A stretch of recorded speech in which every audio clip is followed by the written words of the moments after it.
I think he said Whiteman Park is a hoot. Come to EnviroFest 2024. Learn about Whiteman Park's birds and discover ways to improve your sustainability with hands-on workshops and demonstrations. Plus, there'll be market stalls, food trucks and heaps of kids' activities. EnviroFest 2024 at Whiteman Park on March 23 from 10 till 3. You'd be wise to go to whitemanpark.com.au. This is Shaun Sport in podcast form. Jeremy McGovern, we're all up and about. We're ready for the start of a new season. How are you, Gov? Yeah, I'm good. Thanks for having me. I'm look forward to coming back in here, actually. Thank you so much. We're going through a bit of a reno at the moment. Yeah, I've noticed. Yeah, not new to you though, is it? No, it looks good. Looks busy. You've been doing renos for a while. Are you close to finishing? Yeah, or? No, I'm done now. So you're done? Yeah, I'll hand that baton over to you guys to deal with all the best. Thank you. How did that go? I mean, dealing, you got kids and a wife when renos are taking place. Can't be fun. Oh, look, I don't wish it upon anyone. No, it's tough, but it's all done now. It's great. We enjoyed it. I deep down, I do love it. I got a question about renos. So when you get a reno, suddenly after the reno's done, is there a conversation about, well, now we need new furniture? That was always happening. On the cards, it still is happening. But when you do it, you want to do different stuff. Yeah. As soon as you finish, I would have done that differently. I would have done this differently. Yeah. So we're at that stage at the moment, but we'll just swallow our pride and deal with it. Well, you can go again, as according to the AFL early in the season, that you're still the highest paid West Coast Eagle. Nah, that's completely false. So they've nailed another one. They've got it right again. Something like that should be on the back paper, shouldn't the page of the paper? Now that Nick Nat's retired, surely no Nick Nat, you're it. All the cash. No, not at all. All the money's going to you, you're saying? Yeah, I'm taking the whole. All the boys must be. They're all playing for free. So it's amazing. Well, they said I'm really proud of them for playing for nothing and helping support my family. So thank you, boys. The AFL, I think they might have said there was last season or this season, it's 9 or 12 millionaires, and you're one of them. That's news to me. So I'll be going to the club straight after this and going, look, I've got this. Something's going wrong. Yeah, something's not This is what happened to Milli Vanilli. Yeah. you gotta check your contracts, buddy. Now, Gav, one thing about you, though, if you're out there playing for the West Coast Eagles, the West Coast Eagles have a massive chance of turning their season around and being competitive week in, week out. If you're not out there, your team's going to be in all sorts of trouble. How are you going physically? I'm going well, yeah. I've had a really good pre-season, feel extremely comfortable at the moment. So touch wood, my body can hold up for me and I'll play as many games as I can. So that's with the whole list really at the moment as well. We're in a much better position this year than last year. Don't jinx it. We don't want to jinx it, but yeah. So in the off-season, you went to the Middle East and had special treatment? Yeah, I went to treatment? Doha, Aspetar. I went there with Yowie and Harry Edwards. Yeah. Sounds like somewhere someone goes to get their teeth done. And it's only $3,000. That's so true. I should have got the whole package, the teeth and everything else. But we went there for a camp for a week with Andy King. He's well-renowned physio sort of bloke over there, and we did a bit of a camp over there to help with that durability in our bodies. Was it drastically different to anything you'd been doing? Or? No, not drastically different. There's just a lot of different testing and things we can look at a bit deeper over there, and then there's just a few different methods and ways to do things. Right. And so it's we worked? so far. I don't want to jinx myself, like I said, but I feel great now. And Yoey's going really well. Harry was going really well as well. But we took a few things from it. But it was just good to get over there and get a different look and try to do everything we can to get our bodies right. So what is it like to get gibbon DNA transfusions or something over there? Well, obviously something that can't be done in Australia. I would. No, not at all. It's just everything's in the one facility. It's massive. If you look it up online, it's Aspetar it's called. And what's Doha like? What's Doha like? Doha is an amazing city, but it seemed like no one lived there. Literally, it was really, really quiet. But the amount of money that they've spent on the city and facilities and everything's oil money, huge, unbelievable. But there wasn't a lot of people around. Wow, Yeah, okay. Because it's just so hot that everyone's inside? I don't know. I've been trying to figure it out. We've been rattling our heads together going, what's going on? There's this place in Shanghai, just out of Shanghai. It's called Thames Town, and basically it's a UK village sort of thing, and it's got like red buses and everything, and it's got streets and streets of like suburbs and stuff like that. Yep. So it's basically like the UK has been plonked into China, and in China the culture is it's unlucky, and also they see it as a bit uncouth moving into a used house. So all these people have bought these suburb sort of houses and they've never moved in. So it's the same thing. It's people go out there and it's like a ghost town. Yeah, it was a complete ghost town where we were. I literally thought there was 50 people living in this massive city. It was very quiet. But But it it was was beautiful. beautiful. Legend or something. Legend. Yeah. Apocalyptic. But it wasn't run down. Like this place was unused. done up to the nines. It was The place you were at, was there other athletes there? Yeah. Or how many getting around? Did you So did from you know around the anyone? world, is I know that the way? Heath Chapman from the Dockers went there a couple of weeks ago. Yeah, there's heaps of different athletes there. I don't really follow too much other sport. Heaps of soccer players, and a lot of the soccer players fly straight there after a major injury. So if they've done ACL or hamstring tendons, they'll go there and stay there for 8 weeks at the facility. This is like the professional athlete worldwide chop shop. Yeah, pretty much. Yeah, it's a servicing area. It's like you go Yeah, to the car pit. service. It's the pits. Yeah. It's Yeah, they've just got world class, like I said, Amazing. testing equipment, all these different stuff to help identify the real problems that you've got, and then they create a program and run the program there. And so yeah, it was amazing. weird. Going out, like you said, there was not many people out and about, but finding a restaurant. Can you have a beer there? It's very hard to have a beer there.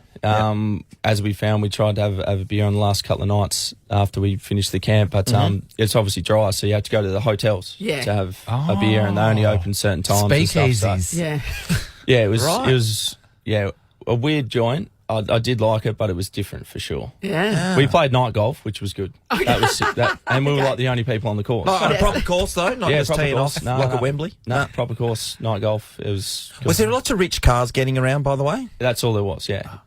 Which was... Do you know what I mean? Is that what we all see? 10 people in Bentleys. Yeah. Driving there around was, the yeah. streets. Yeah. Yeah, there was 3 of them. I saw 3. So yeah, they're all rich over there. Yeah, that's Doha Bling. That's the entire cast. Yeah. Big year for you guys, obviously, on field. What kind of expectations do you put on yourself? Me or the team in a whole? Myself or the team? The team. Look, we just want to improve. We want to do a lot better than we did last year, and we want to. There's some key areas of footy that we need to improve on. So for us, we want to do that, and we are trying to win. Of course, we want to win as many games as we can. So we haven't put any expectation on it, but we just want to see improvement. We were just discussing the Sam Kerr situation, and as a professional athlete, we were wondering what the deal is. So we found out that Sam was put in the lockup that night, and she didn't tell any of her football bosses. Well, we don't know she didn't tell Chelsea, but she didn't tell Australian football. Yeah. God, if she had told Chelsea, you would have thought they would have got... Anyway. Yeah. So what are the protocols? Because this has happened to you a lot. Of when you get done by the play, when you get done by the plays for something, or if you were to spend a night in lockup, what are the protocols? Yeah, well, most weekends when I get caught by the police, You just have a pocket full of tickets you offer them? Is that the way it works? No, unfortunately not at the moment. They won't take the tickets from us, but... No, we've obviously we got to let the club know and stuff. Yeah. And then it's all dealt from there. But it doesn't happen too often. No. at all. So not this day and age. What about back in the day, Shaun? Ben, you're playing. Get everything a bit looser back then. Yeah, there would have been people going to jail left, right, and centre. How it didn't happen to you, I don't want to incriminate people. We had someone who worked at the club who used to be really high up in the police force. Okay, so connections. And this person was the first person you rang. You rang this person, and he would help you navigate a lot of the So it's the cleaner. So as we see in American sort of TV shows. And I'm not talking about really bad crimes or anything. Like, I don't know, crash a car. They just know the processes to go through. So your first port of call was this guy. Yeah. And this person knew every police person under the sun. So he'd call favours. Sometimes things would you'd get a fine or they would just disappear. In a nutshell. Yeah. And I mean, he was amazing, this person. We would be in Melbourne, right? And there would be a traffic jam, and he'd ring the cops, and then they'd turn up in front of the bus, and then they'd part the seas and we'd drive to the stadium. I'm sorry, who is this person? I'm sorry. This person can make a phone call and then clear a road. In another city. Gov, do you have one of those? Yeah, we do. Do you just call him all the time because there's a bit of traffic and stuff? Yeah, all the time, even if it's not nothing to do with football. I'm heading down south and there's a bit of a bottleneck there. I'll just give him a buzz. Hey, get those boys. That's amazing. That's amazing. And So, Gov, what we haven't discussed on there, but we mentioned you off, the stuff with Harley Reid, right? The poor guy is only 18 years of age, and he's number one draft pick and all that. But I don't think any of us have seen, and Ben Cousins was at the height of his powers as a mad celebrity in Perth before he was a celebrity for other things. Nothing Nick has been Natanui, this who's full been the biggest thing and such a lovely guy and big celebrity in WA and around Australia.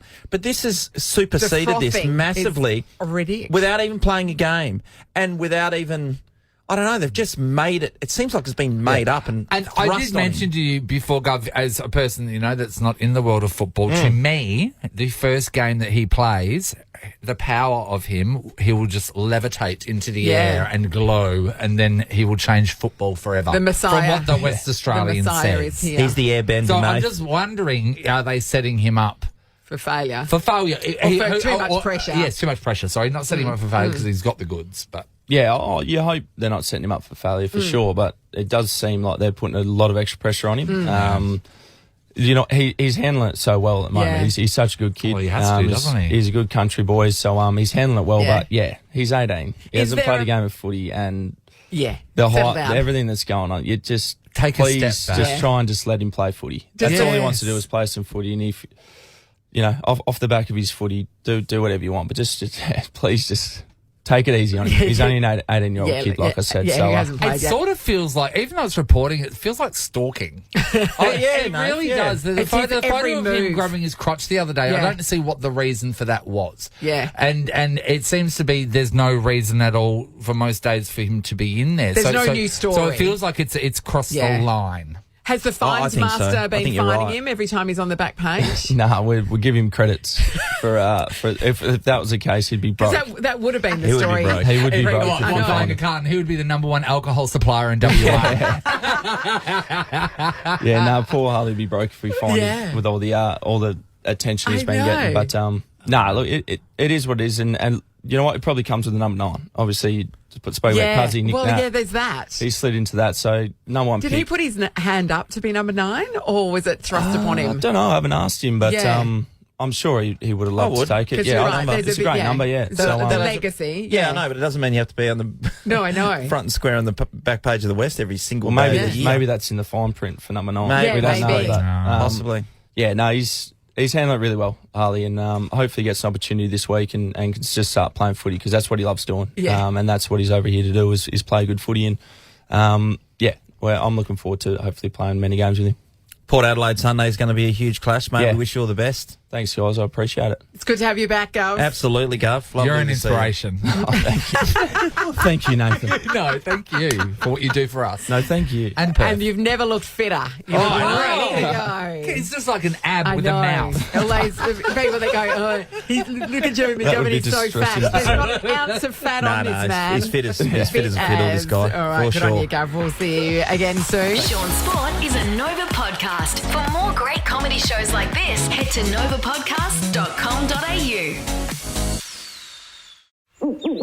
I think he said Whiteman Park is a hoot. Come to EnviroFest 2024. Learn about Whiteman Park's birds and discover ways to improve your sustainability with hands-on workshops and demonstrations. Plus, there'll be market stalls, food trucks and heaps of kids' activities. EnviroFest 2024 at Whiteman Park on March 23 from 10 till 3. You'd be wise to go to whitemanpark.com.au.